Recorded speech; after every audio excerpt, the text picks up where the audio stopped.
میوانێکم هەیە دکتۆر فەیساڵ سادق بەڕێوەبەری گشتی گەشت و گوزاری سۆران. دکتۆر ئەم کاتت باش ئەگەر بە ئێمە بڵێیت ڕێژەی گەشتیاری و سەردانیکردنی شوێنە گەشتیاریەکان لە وەرزی زستانە لە چاو ساڵانی ڕابردووە ئەمساڵ چۆن؟ بەڵێ ئەو کاتە و کاتی هەموو بینەران باش، زۆر سپاس بۆ ئەو دەرفەتە. بێگومان بابەتی گەشتیاری و کەرتی گەشتیاری لە هەرێمی کوردستان بە شێوەیەکی گشتی باز بکەین بژانەوەیەکی باشی بەخۆوە بینیوە. دەستەی گەشتی گوزار لە ڕێگای وەزارەتی شارەوانی و گەشت و گوزارەوە پلانێکی زۆر باشی چەند ساڵەی هەبووە لە پێنا ئەوەی کە کەرتی گەشت و گوزار ببوژێتەوە بە شێوەیەک کە کاریگەری هەبی لەسەر ئابووری هەرێمی کوردستان، لەسەر هەلی کار، لەسەر زیادکردنی ناوچە گەشتیاریەکان. لەسەر ئەم بنەمایە فۆرمێکی تازەتریش هاتە ناوکایی کەرتی گەشت و گوزار لە هەرێمی کوردستان، ئەویش گەشتیاری زستانەیە کە ئەوە بەڕاستی بۆ ئێمە وەکو دەڤەری سۆران با بێم ئیداری سربەخۆی سۆران خاڵێکی گرینگە لەبەر ئەوەی جیاواز لە هەموو ناوچەکانی دیکە هەرێمی کوردستان ناوچەی سۆران، ئیداری سربەخۆی سۆران پێشتر ئامادەکاری هەبووە لەسەر ئەم بابەتە و خۆشبەختانە ساڵ بە دوای ساڵیش پەرەپێدانی زیاتر بە کەرتی گەشتیاری زستانە لە ئیداری سربەخۆی سۆران دەبینرێت. بۆ نمونە ئێمە ناوچە گەشتیاریەکانیمە هەڵکەوتە جوگرافیەکەی وایە کە چەندین زنجیرە چیای زۆر بەناوبانجی لێ، چیای کۆڕەکە، چیای برادۆستە، چیای زۆسکە، چیای حەسەنبەگە، چیای هەڵگۆردە، چیای منتقەی سەکرانە، منتقەی پڕژێ وێزەیە. ئەوانە هەمویان ڕاستی بوونەتە ئینجا منتقەی پیران و منتقەی بارزانیش، ئەوانە هەمویان ڕاستی بوونەتە هۆکاری سەرەکی لەوەی کە گەشتیاری زۆر بۆ خۆی چێژ بکات. لەبەر ئەوەی خۆشبەختانە ئەم ناوچانەش هەر هەمویان ئاسانکاری بۆ گەشتیار تێدا بەرجەستە بووە لەوەی کە ڕێگای هاتوچۆیەکانیان باشە تا ڕادەیەک ئێمە لە بەشێکی زۆریان ڕازین، بەڵام بەشێکی دیکەشیان پێویستیان بە جارێکی دیکە پێداچوونەوە و سیانە و جارێککە ڕێگا خۆشکردن. بەڵام ئەوەی جێگای سەرنجە ئەوەیە کە ئەم شوێنانەی کە باسم کردن توانرایە پرۆژەی گەشتیاریشی تێدا ئەنجام بدرێت. ئەم پرۆژە گەشتیاریانە شوای کردیە کە خزمەتگوزاری پێشکەش بە گەشتیار بکە لەو شوێنانە لەم ناوچانە، بە تایبەتی چیای کۆڕک، ناوچەی پڕژێ لە ناوچەکانی دیکەی باڵەکایەتیش. باشە، وتمان ڕێژەی سەردانیکاران و گەشتیاران بۆ ناوچەکە لە چاو ساڵانی ڕابردوو گۆڕانکاریێکی بەسەرا هاتووە، یعنی خەڵک زیاتر ئاشنا بووە بە ناوچەکە.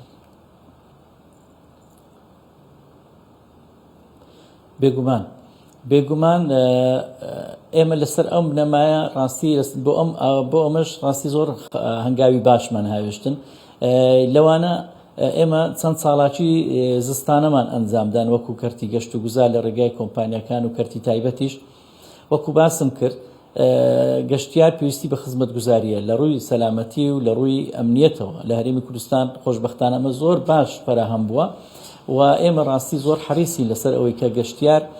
خزمەتگوزاریەکانی بە شێوەیەکی ڕێکوپێک بگاتە دەست بێ ئەوەی پێیوە ئیزعازوی بە تایبەتی ئەوەکو باسیش تازەش بینیتان لە راپۆرتەکە. گەشتیار ڕازیە لە نرخەکان، گەشتیار ڕازیە لە کوالیتی پێشکەشکردنی خزمەتگوزاریەکان کە ئەمەش بڕاستی بۆ ئێمە خاڵێکی زۆر گرینگە کە لەسەری ڕادەوەستین. سەرڕای ئەوەش ئێمە کۆمەڵک فستیڤاڵی ساڵانە ئەنجام دەدەین. ئەو فستیڤاڵانە کاریگەریان هەیە لەسەر ڕاکێشانی زیاتری گەشتیاری. ئێمە لە منتقەی چۆمان پێشتریش لە کۆڕک ئەو ساڵش بەردەوام دەبین فستیڤاڵی خلیسکانەی بەفر و کۆمەڵک چاڵاکی دیکەی سەرکێشی و کۆمەڵک چاڵاکی تەرفیهی لە ناو بەفر ئەنجام دەین کە بڕیارە لە 13 و 14 ئەو مانگەش لە منتقەی چۆمان لە پڕژە ئەم فستیڤاڵە بۆ ساڵی سێم بەردەوام بیت کە خۆشبەختانە ئەم ساڵ جیاواز دەبی لە ساڵەکە چونکە کۆمەڵک یاریزانی زۆر بەناوبانجی بیانی تێدا بەشداری دەکەن. بەڵێ دکتۆر با بڵێن گەشتیاری زستانە جیاوازی لەگەڵ گەشتیاری هاوینە ئەوەیە کە هەنێجار لە زستاندا بەهۆی بەفربارینی زۆر و سەختی ڕێگاکان و کۆمەڵێ ئاڵنگاری کە تووشی گەشتیارانە بێتەوە ڕەنگە مەترسی لەسەر ژیانیان دروست ببێت. ئێوە هەماهەنگیتان لەگەڵ دەستگا پەیوەنددارەکانی دیکە چۆنە بۆ بەدەنگەوە چوون و هاوکاریکردن و ڕێنماییکردنی گەشتیاران لە گەشتی زستانەدا؟ بێگومان پرسیارێکی جوانە و تێبینەکە لە جێی خۆیەتی ئەم وەکو باسم کرد بابەتی سەلامەتی گەشتیار بۆ ئێمە خاڵێکی زۆر گرنگە کە لەسەر ڕادەوەستین هەماهەنگی ئێمە لەگەڵ لایەنە پەیوەنددارەکان کە پەیوەستن بەو بابەتە زۆر ینی پەیوەندەکەمان توندوتۆڵەوە بەردەوام ئاگامان لە یەکتریە هیچ گرفتێکی وا تا ئێستا ئەو تەن شەپۆڵەی بەفرەی کە هاتینەتە منتیقا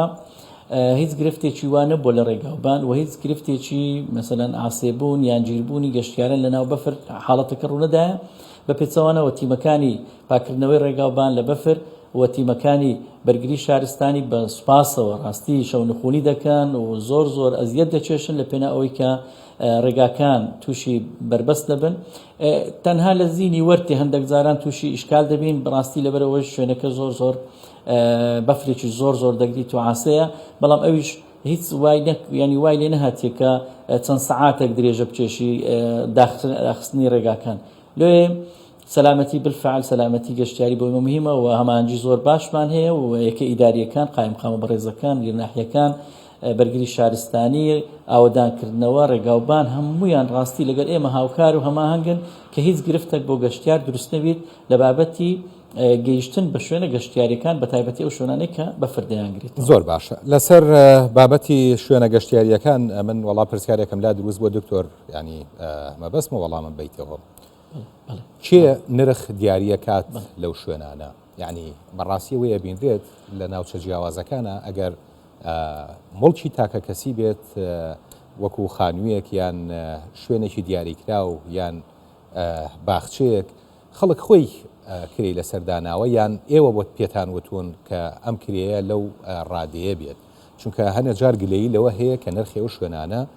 گرانە لایەنێکی دیکەی بابەتەکە ئەوەیە کە هەندێک شوێنی گشتی شوێنی گەشتیاری بۆ ئەوانەی لە دەرەوەی هەرێمی کوردستانەوە سەردانیانەکەن هەرزانترەکەوێت تا خەڵکێک لە نێو هەرێمی کوردستانەوە سەردانی ئەو شوێنانە بکات ئەمەیان چۆنە چونکە من لە وڵاتانی تر بینیومە بۆ هاوڵاتی وڵاتەکانی خۆیان لەو شوێنە گەشتیاریانە هەرزانترە لە چاو خەڵکێکە لە دەرەوەی شوێنەکەەوە هات بێگومان طبعی چەند خاڵک هەیە کە تەحەکوم لە بابەتی نرخەکان دەکات ئەوەی کە لە گەشت و گوزار ئێمە پابەندیم پێوە ئەوەیە کە نرخەکان لەسەر بنەمای پلەی گەشتیاری ناوچە گەشتیاریەکە لەگەر ئەو ئەستێرەی کە هەیەی نرخەکان لەسەر ئەو بنەمایە ڕاستی لە لای ئێمەوە پێوانەی بۆ دەکرێت قیاسی لۆ دەکرێت ئەوە لە هەموو دنیای شتێکی ستانداردەکە هۆتێلێکی 5 ئەستێرەی نرخەکەی جیاوازە لەگەر هۆتێلێکی یەک ئەستێرەیان دوو ئەستێریان سێ ئەستێرە ئەوە حاڵەتێکی نۆرماڵە لە چێشتخانەکانیش ئەوە دەبی لە مۆتێلەکانیش دەبی تەنانەت لە ناوچەیەکی گەشتیاری لە بابەتی نرخەکان ئەوە بابەتێکی ئاسایی و طبیعی ئەمە لەسەر ئەو بنەمایە مامەڵە لەگەڵ بابەتی کوالیتی و بابەتی پلە و ئەستێرەی شوێنە گەشتیاریەکان دەکەین بەڵام بە شێوەیەکی گشتی ئەوە یەکێکە لە خاڵەکان کە تەحەکوم دە بابەتی نرخەکە خاڵەتی دیکە بابەتی بۆنە و مناسبەتەکان طبعی لە بۆنە و مناسبەتەکانیش بە هەمان شێوە بابەتی نرخ ڕاستی کاریگەری دەبیت یان حاڵەتێکی دیکە ئەوەیە کە زوو درەنگ حەجزکردنی شوێنە گەشتیاریەکان ئەمە نمونەیەک لۆ دێنم ئێمە لەو چەند ڕۆژانە لە ئیسپانیا بووین لە سەردانێکی فەرمی حکوومەت هێریم ئێمە داوەتێکی فەرمی بووین سەردانی سانتیاگۆ بەرنابیۆمان کرد لە مەدرید ویستمان بەشداری یاریەکە بکەین بەڵام ئەو ڕۆژەی کە دەمانویست ئەو ڕۆژە دەبووە پلیتمان بڕیبە زیاتر لە $800 تەکلیف دەکرد لە هەر حاڵەتێک یعنی لە هەر کورسێک طبعی ئەوان لە حاڵەتی ئاسایی بە $80 و €80 و €100 دەتوانی بەدەست بکەی بەڵام لە حاڵەتی نەئاساییان لە درەنگ حەجزکردنی بابەتەکان ئەو ئشکالە دروست دەبی کەواتە هەمان حاڵەت لە بابەتە ناوچە گەشتیاریەکانی مەش ئەو شتانە کاریگەریان هەیە بەڵام